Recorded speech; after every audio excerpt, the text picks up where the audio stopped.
Hi Cancer, welcome to your reading.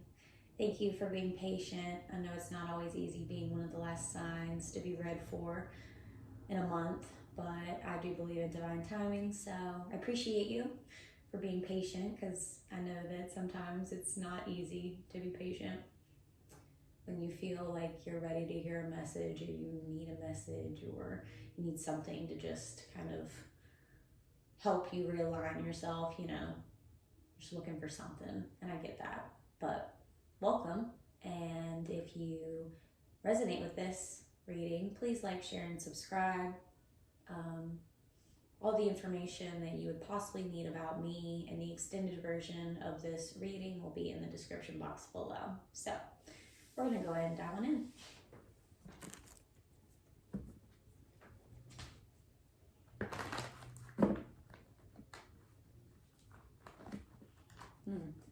All right, feeling a little jammed up, huh?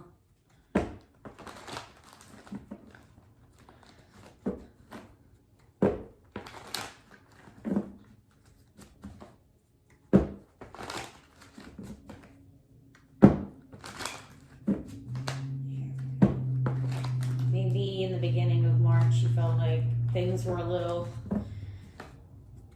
a little stuck, and maybe you've been feeling stuck.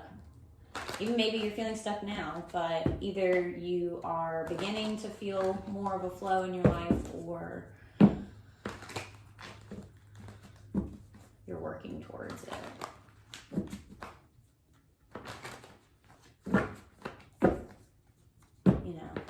Sometimes energy has to get stuck in order for us to have to look at it, for us to have to discern what's actually going on. Like we have to actually things have to get blocked up so that we can actually we're forced to almost look at it in the sense. It's like we can't, there's no way around it.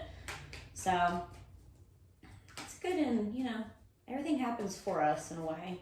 I know that's not always easy to hear. I know that for a fact, from my own personal experience, but life is definitely a mental game. I will agree with that. All right, what do we have for Cancer? Cancer. The Hangman. Let me see. I guess I can bring this closer, you guys. And I know it's not nearly as bright as you guys are probably used to, but I'm not even going to really display it. There's really no need.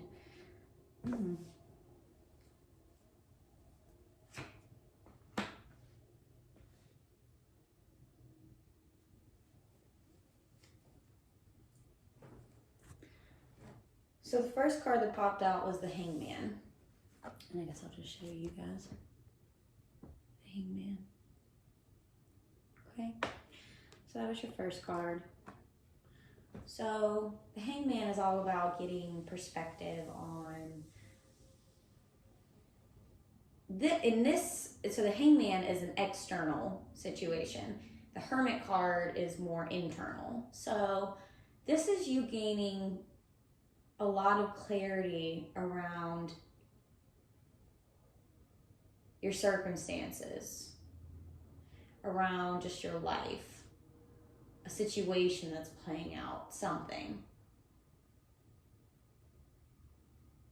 It's like a paradigm shift to the world that's happening around you. It's like, because life is how you perceive it. It is what you perceive. It is how you choose to perceive. And I think this is, in this step of the Major Arcana, I believe that we start becoming aware that we have a lot more power than we give ourselves credit for, especially from a quantum perspective. We forget how powerful our energy actually is, our thoughts, our perspectives, our emotions, our decisions, our words. Everything has an energy to it. And I think that the Hangman is just really becoming aware that life happens from the inside out. And we have to be really mindful of where we are mentally, emotionally, spiritually, energetically, because all of these things directly influence our external reality. They influence it. It influences our relationships. It influences everything. We can only hide from ourselves for so long, you know? So with this, it's kind of like, all right, well, you know, maybe there's something that you're really wanting to move forward in. And this could be just for a handful of you guys, but maybe there's something that you've been really wanting to move forward in. And you're trying to, or you're starting to see that, you know, if you're feeling stagnant in an area of your life, that it's because there's some kind of blockage within you, right? So we have to then therefore take accountability and be like, okay, what are the next steps that I need to take personally in order to change my circumstances, to, you know, influence them on an energetic and or quantum level, because you are always energetically conversing with God, with the universe, with the divine, with the energies all around you, with the earth.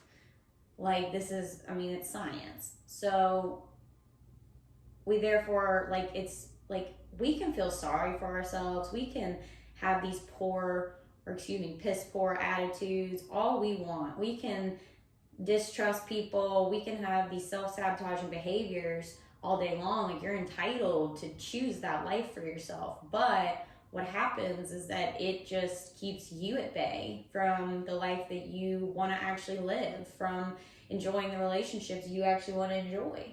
And I think that just having this huge, like, resonation within yourself that, oh my God, like, you know, I am directly influencing the progress or lack thereof in my life. Just, you could literally just be stunting your own growth based off of, like, how you perceive yourself, how you perceive the world. What limiting beliefs are you carrying? What self-sabotaging beliefs about yourself are you carrying?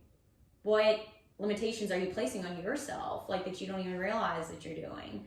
There's so many, like, when you really get into, like, because what people, like, and I've been guilty of this, you know, like, I was in a place at one point in my life where I really truly felt like I had to work hours on hours on hours on hours on end in order to, and I'm not saying that you don't have to put in work, like, you don't have to, like, do what you need to do in order to live a happy life, a successful life, but, like, you can't be a lazy bum. But you don't have to work yourself to the bone. Like, my shifts have my perspective has shifted so much over the past decade from what I thought success looked like to what I believe it to be now. And it's such a difference in, there's a sense of freedom that comes with the way that I view what's important, what feels good, what you know. And I'm not perfect. This journey never ends. The ascension process is larger than we can even fathom. So I believe in reincarnation. I believe in multiple lives. So that's what my truth is when it comes to, you know, the process of death and rebirth, and that we are energy at the root of everything. And that is what carries on from one life to the next, and not this body. And I obviously, like, I could have been a man in my past life, you know what I mean? Like, and that's why I think, or why I feel that, or believe that we all carry divine feminine and divine masculine. I love these little cards because it's definitely more, and I'm not religious, but there are ideologies and belief systems that I definitely take truths from that resonate with me. But maybe, you know, this is just you all around realizing that there's a need for, like, balance in your perspective, in your mental. Because, I mean, look at how much power is radiating from just the crown area, the third eye area, the head area, right? It's really just kind of like realizing, like, just it's something in your life that really creates a shift within you, that proves to you, like, that there's a need for, like, you know, maybe you need to change some things up in your routine, in your lifestyle. Maybe you need to really work on your, like, emotional traumas because they keep influencing your relationships in a negative way. Maybe you have really limiting beliefs, or you have trust issues with people in general. So you are, you know what I mean? Like there's so many different things that like that a person can work on when it comes to themselves, because we have so many facets to who we are as people and just humans in general, you know? But I really think that you taking this time to get this new perspective, like this could be therapy, this could be meditation, this could be journaling, this could be, there's this book called The Artist's Way. She talks about artist dates all the time, like dating yourself, essentially taking yourself on a date, a self-care date, once a week. There's so many different ways to go about these perspective shifts, which then therefore create paradigm shifts. And so I really do believe that this is like a pretty big phase in your life where you're realizing like, okay, like I can be my own, I need to be my best friend. I need to be the best friend that I have versus my own worst enemy. Because when we have these negative self-talks, when we have negative beliefs in the world, when we have negative beliefs in our community, when we carry blehness in our hearts, it really does start to influence everything all around you. Whether you're really good about saving face or what you think is saving face to the world, you can't deny energy, and you're going to continue to create. Even if you're good at hiding these things from people, like you're going to continue to create these unfortunate circumstances back into your life because you're not changing on an internal level, right? Because we realize that the internal and the external there's a constant, there's an ever-flowing conversation, like an energetic conversation that's happening. Because you draw into your experience what you believe your experience to be or what it is. That's what you draw in. And I hate to say that, but like fears can really take over. And things like when we don't even realize that this fear or this self-limiting belief or this negative viewpoint or whatever, it's like altering the way that our lives are shifting, because we're always expanding. The earth is always expanding. We're always growing. The universe is expanding.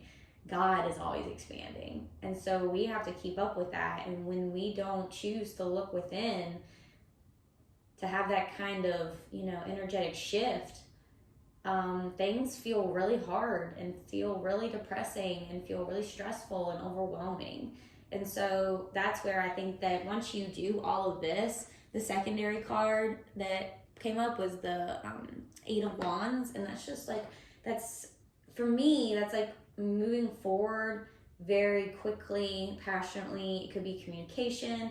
It could be, 8 is a karmic number, but it's also a number of abundance as well. It's always two sides of the same coin when it comes to numerology, like a light side and a dark side kind of thing. But I really do believe that this is going to help you like move forward in your life. Just having these moments of clarity within yourself, like really like having this introspection, getting to know who you are and who you want, and then, just kind of like understanding who you want to be more so in this world, and then making the appropriate shifts and changes in order to get to that, right? So, all right, Cancer, we're actually going to end your YouTube version here. If this reading resonated, please like, share, subscribe. I want to see you guys over on Patreon. That's where we're going to be extended. It's linked down below. It's only $5 a month to get access to all 12 Zodiac extendeds. And check your Sun, Moon, Rising, Venus placements. Also, your Jupiter, and I believe it was like your Saturn placements are really important too. I think all of them are important, but hey, whatever. But yeah, if this reading resonated and you're not going to even join us on Patreon, I'm sorry, but I still love you anyways. Share this reading with a friend, share it on Facebook, whatever you want to do. And if you want a personal reading, all that information is down below too. But I love you guys, and I will see you next month. Bye!